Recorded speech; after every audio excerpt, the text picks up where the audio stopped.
Alright you guys, welcome to this video where I'll be trying to explain everything that's been going on at Barcelona the past couple of years. I mean, it's a long time this crisis has been going on, and more so looking at the presidency of Josep Maria Bartomeu. So sit back, enjoy as much as possible, and let me try to explain what has been going on at Barcelona for the past couple of years and what the future might hold for the club. To start off, we need to talk about Bartomeu. Bartomeu was the president who recently left Barcelona alongside his entire board. Bartomeu was primarily the friend of former president Sandro Rosell. Sandro Rosell is a guy who we're probably going to mention a couple of times, so we'll try to explain their affiliation towards each other right off the get-go. Anywho, Joan Laporta was the former president at Barcelona. He was the president during the early 2000s who promised to bring in the likes of David Beckham, though he only ended up signing someone named Ronaldinho. You might have heard of him anyways. And Sandro Rosell was his vice president, and Bartomeu was also on the board. Now, they would come to some sort of disagreement at some stage, and Bartomeu and Rosell would leave the club, whereas Laporta would then also be fielded for controversy, I believe, in around the 2010s, meaning that he would leave as Barcelona president, meaning a new election would arrive. And who would be the frontrunners? Sandro Rosell and his running mate, Josep Bartomeu. And they'd win. And they'd win presidency in 2010, ushering in what was then already perhaps the most successful era in club football, especially the most successful era in Barcelona's history.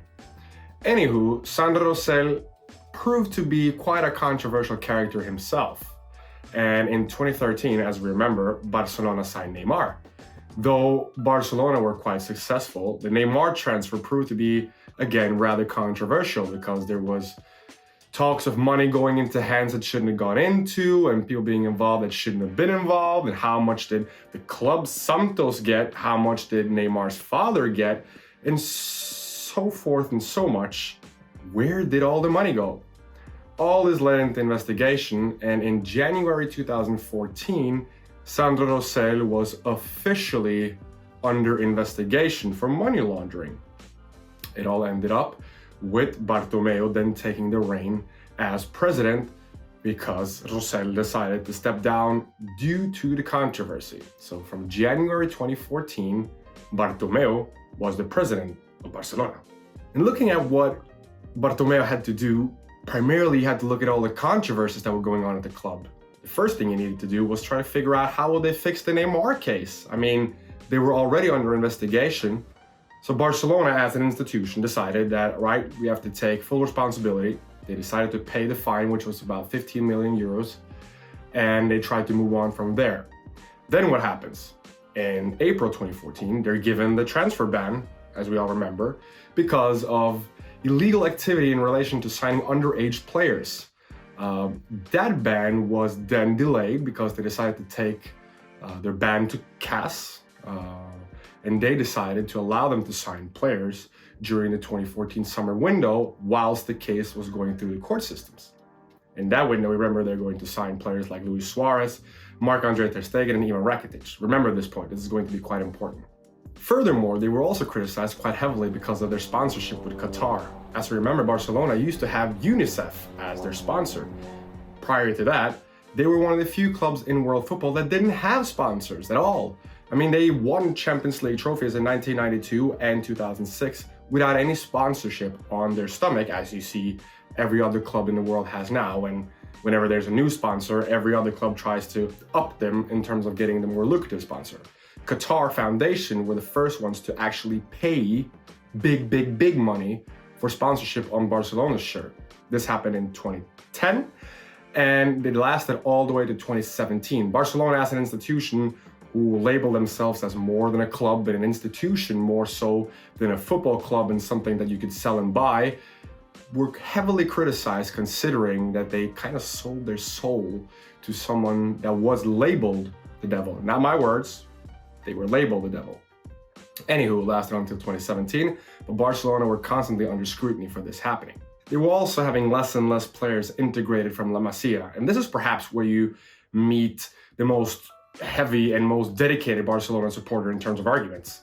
They feel that after Bartomeu took over, you saw less and less of emphasis on the youth system, on the academy, on the players coming through, whereas the most successful period in Barcelona's history had the likes of Victor Valdés, Andrés Iniesta, Xavi, Lionel Messi, all coming through the system.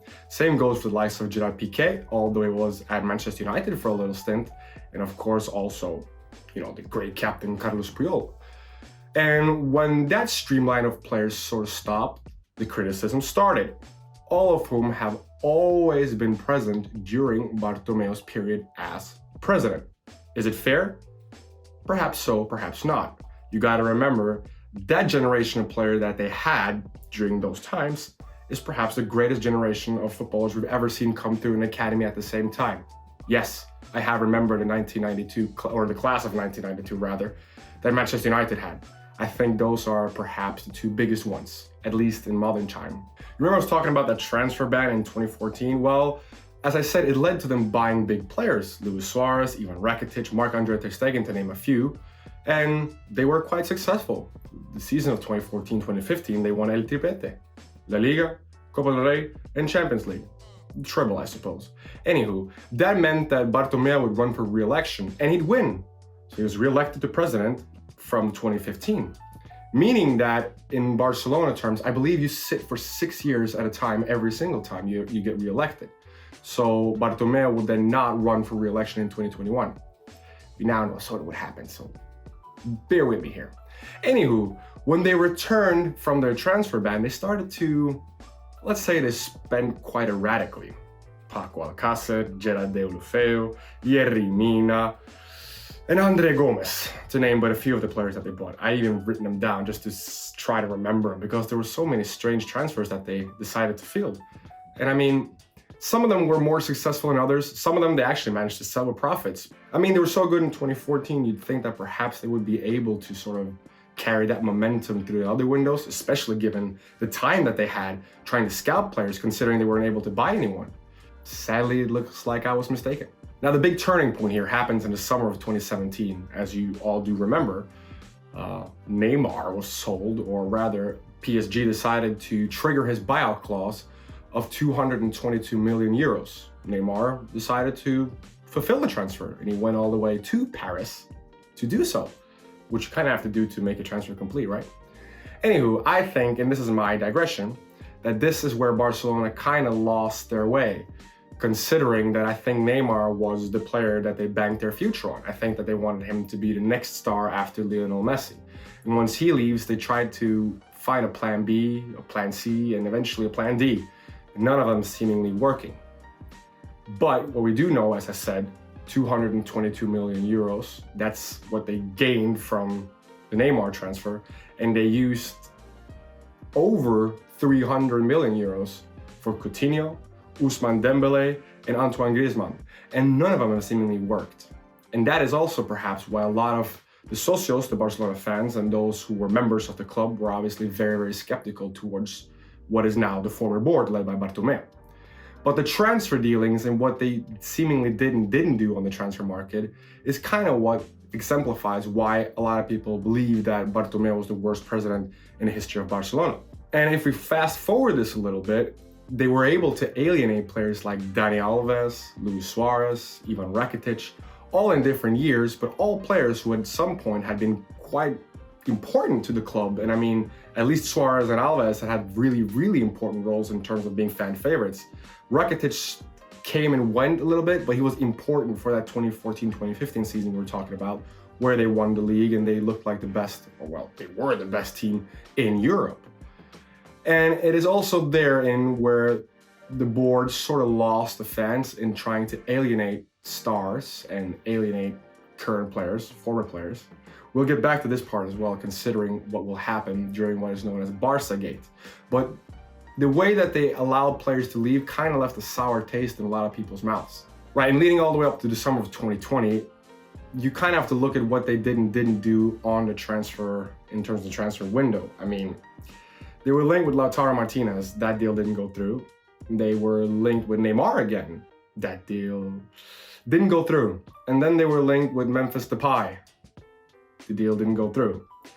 They lost Luis Suarez, they lost Ivan Rakitic, they lost Arturo Vidal, and none of those players were, I suppose, adequately replaced. They also managed to lose, Nelson Semedo, but they replaced him with Sergiño Dest, so you kind of have to give them that. But the one thing that I know a lot of fans were quite skeptical and are still quite skeptical about is the swap deal, if you want to call it, between Miralem Pjanic and Artur. Juventus sent Miralem Pjanic to Barcelona for a pretty big sum and then bought Artur from Barcelona for a big sum, or the other way around. Anyways, I don't remember who bought first and who sold first, but they switched places. This is the important part. And why is this important? Because Artur, who was at his early 20s, really hadn't been able to show his skills for Barcelona, and when he did, it was quite good. Whereas Miralem Pjanic had a bad season at Juventus and was in his early 30s. Didn't really make sense considering Barcelona were trying to renew themselves, right? Anywho, this sort of exemplified a lot of the weird dealings happening with the board. It was also the weird deal for Paulinho, where they bought him for a pretty big sum from Guangzhou Evergrande. Then they loaned him back to Guangzhou Evergrande after a season. And then they sold him for an even bigger sum again. You could kind of say that that was a good deal, but it just isn't very Barcelona-ish to do.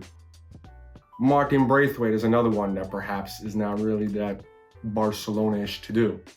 Though he did serve a purpose and still does in the Barcelona squad, in my opinion, it wasn't exactly what Barcelona, or what you'd expect from Barcelona rather. And most of this happened between the years of 2019-2020, the years in which Barcelona were perhaps most criticized and where their fans were the most upset about what they did.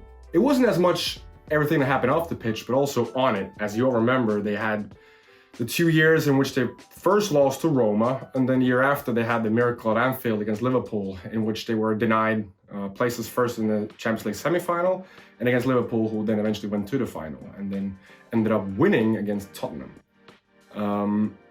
And this led to, for example, Ernesto Valverde being fired, Quique Setién being hired, and people again scrutinizing them for not being able to hire, for example, Xavi, and not being able to follow in the footsteps that they had started with the likes of Pep Guardiola. Xavi would make more sense than Quique Setién at the time, a lot of people felt, although Quique Setién had shown at Real Betis that he was able to play football of panache, a football that would be more reminiscent of Barcelona, although Quique Setién really hadn't won anything, meaning it was difficult for him to kind of stake his claim in a Barcelona dressing room.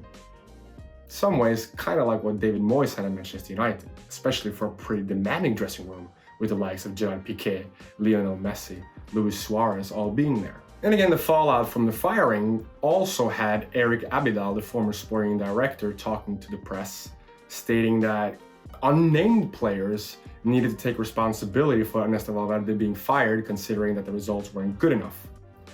And this is when the war with that guy happens.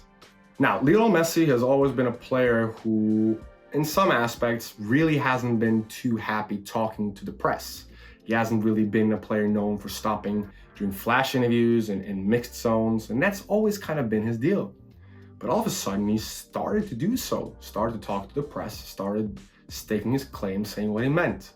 And when Abidal went into the press and I suppose slated the squad, Lionel Messi took to Instagram and he stated that he needed to mention the players' names and he didn't like to, put everything out in the open, but if Abidal is going to do it, he's going to do it himself. He's going to talk about what's going on, and he would like for this to be eradicated, because Lionel Messi has always been known as a player who has had what the Spanish-speaking people would call the mano negra, the dark hand, sort of the guy who controls everything without it being out in the open.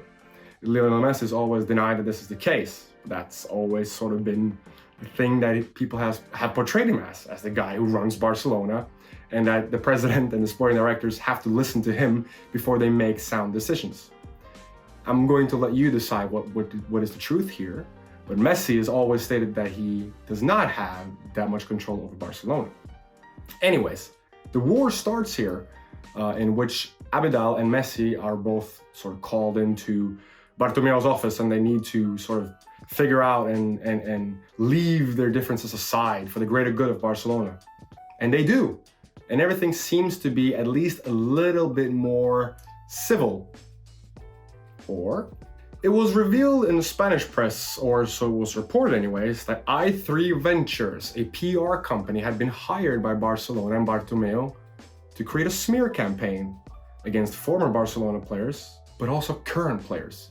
The likes of Piqué and Messi were head of this, in which Bartomeu tried to sort of clean his own image and make himself look like perhaps not as great a villain as everyone wanted him to be. However, this was revealed in the Spanish press and left a lot of people, including Lionel Messi, quite baffled. Why was this going on? Now, later on, it was proved that this wasn't the case, but this was part of a story that kept on brewing, and the differences between the leaders of the Barcelona squad and the board members at Barcelona level were starting to become clearer and clearer. The divide was getting bigger between the two parties. And we all know sort of where this story is going, right? Primarily, Barcelona lose 8-2 to Bayern Munich. And for those of you that remember that game, it was perhaps the first time you'd really seen Lionel Messi look defeated. He looked a little bit like, why am I doing this? Why am I going to put myself through this year in, year out? Remember, Roma, Liverpool, Bayern Munich, it was all coming to a head.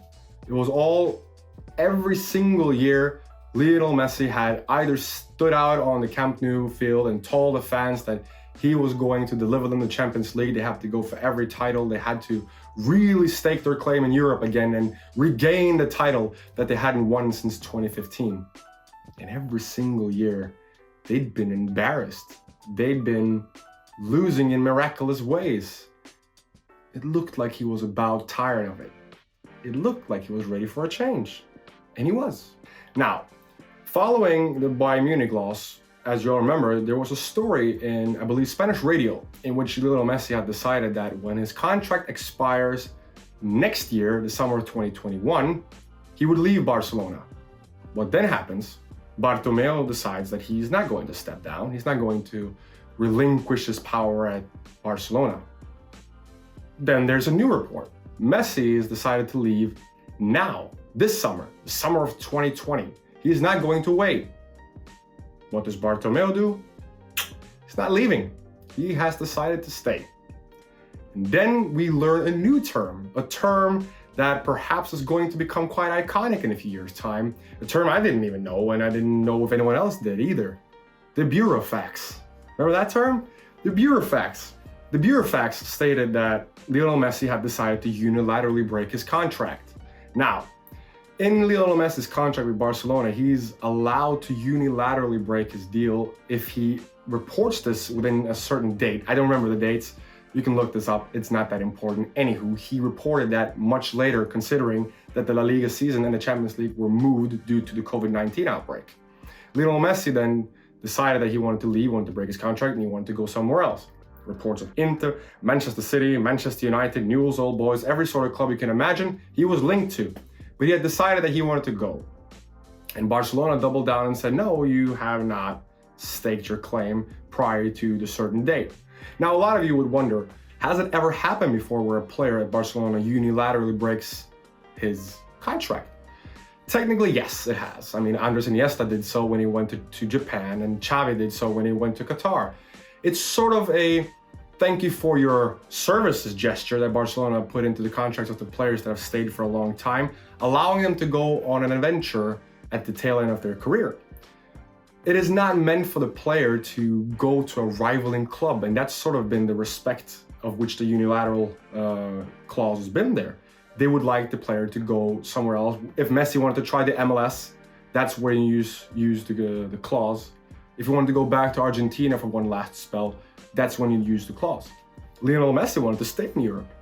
Well, the report said so anyways. He wanted to go somewhere else and challenge for a title or challenge for something somewhere else, which isn't something I think Barcelona had taken into account. And who can blame them? Lionel Messi had stayed there his entire life. Why would he want to face them? Why would he want to go against Barcelona? Well, he was tired of them. And they seemed tired of him. But how do you get tired of the greatest player in your club's history ever? Well, it proved that they tried to make him stay. Well, rather, they forced him to stay. And this happened over the course of a couple of weeks, in which Lionel Messi decided to not show up for practice. His father was in meetings with Bartomeu, and eventually Messi had his whole tell-it-all interview. And in early September, Lionel Messi had a sit-down interview with Goal, where he decided to tell all and how he was not able to leave Barcelona and how he told Bartomeu all season long that he wanted to leave, but he hadn't filed his burofax. Why didn't you do that, Lionel Messi? That's one of the things that we'll never know, I suppose. Anywho, he said that he had to stay and he was doing so against his will. Now, this is important because while this is going on, it also shows that the Barcelona board seemingly were not as in control as had hoped, meaning that there was a group of socios, a group of people that wanted to have a vote of no confidence. In order to do so, you need to reach a threshold of 16,250 signatures from socios in order to get a vote of no confidence, meaning that all socios, all members, will then have to vote on whether they want Bartomeu to stay or to go. In October of this year, last month rather, they actually reached that threshold of 16,250. Actually, they cleared it quite easily. They had over 20,000 signatures, meaning that a vote of no confidence happened, which again would lead to members of the club, socios, having to vote whether they wanted Bartomeu on his board to remain or not. Now, there was one catch to this. The board tried to delay this due to the pandemic, meaning that you couldn't have people go to the voting polls. And if we've seen anything from the American voting, voting and counting votes in these days is seemingly quite difficult. I'm looking at you, Nevada.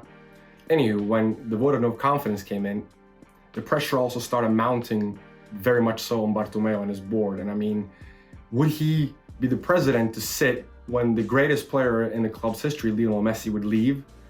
What would happen to Barcelona considering the great depth they had, which we'll get into a little bit later, and what would the future hold for Barcelona with Bartomeu as the president? It all came to a head and he decided, as we all know, to step down and to leave. So in November 2020, he leaves, meaning that almost 7 years after having given the reign at Barcelona, he is left. And Barcelona were freed of this demonic creature that were threatening the very soul of their club. Or is that really the case? Because what does the future hold for Barcelona?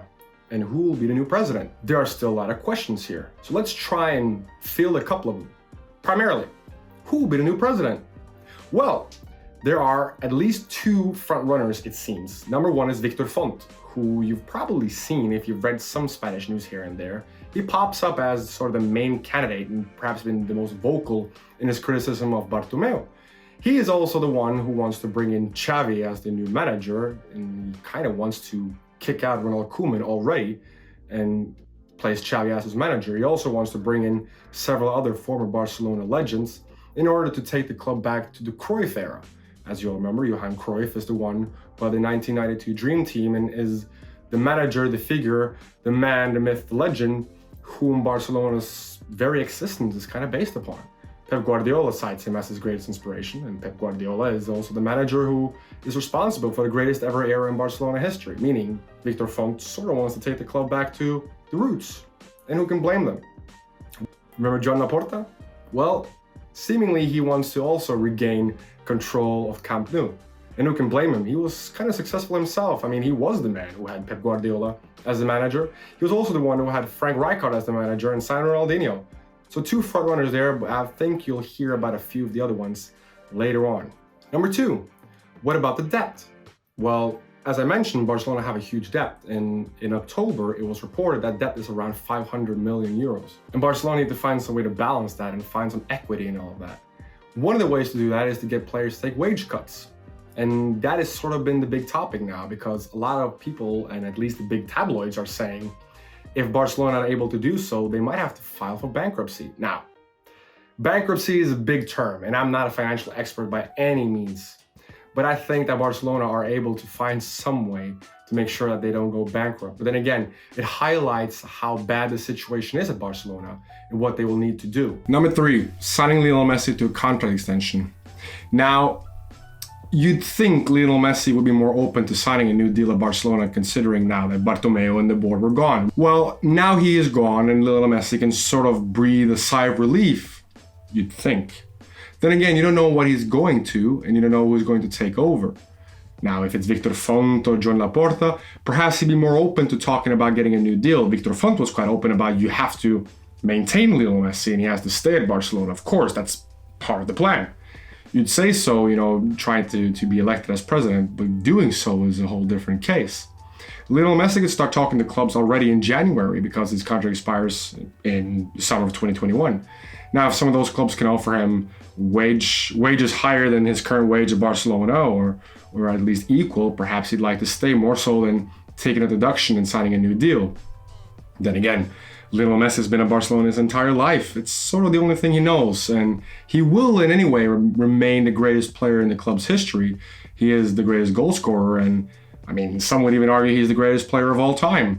And who am I to disagree with that, considering what he has done or what he might be continuing to do either Barcelona or elsewhere?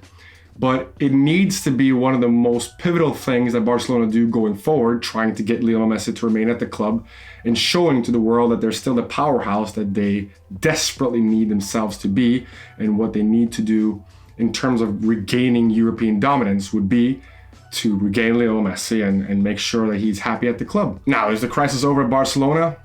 Not by a long shot. They've gotten rid of the institutional demon that they all sort of made Bartomeu into being, but there's still a lot of things that they need to fix. And we've gone through some of the issues.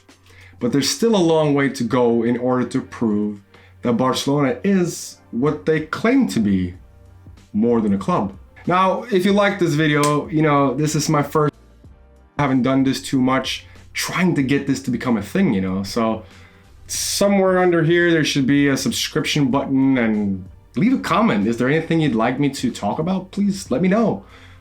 There's also a like button somewhere around here, which if you like it, I'd love you to do so, and I suppose share it with all your friends. And there's also a link to my Twitter page down there if you're not already following me. Please do so. I'm trying to inform and be as fun and informative as possible. Not sure how that's working out for me, but anyways, I'm trying.